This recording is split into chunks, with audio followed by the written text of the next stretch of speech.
Yo, what's up everybody? Welcome back to my channel Arif Arka Motovlog.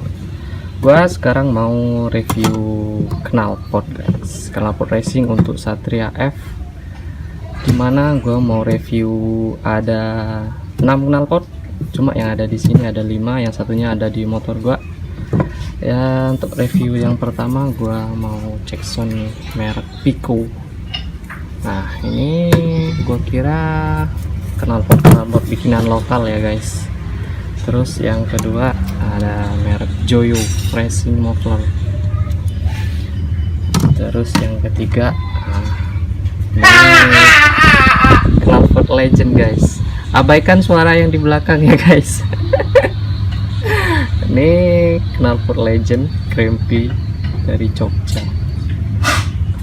Terus yang ketiga merek Andi Speed Racing.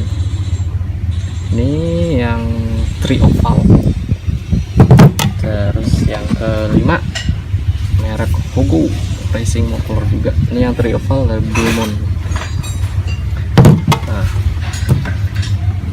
kelima knalpot ini bisa dipakai di Satria F150, terutama yang karbo ya guys. Kalau injeksi gue nggak tahu, kemungkinan sih bisa juga.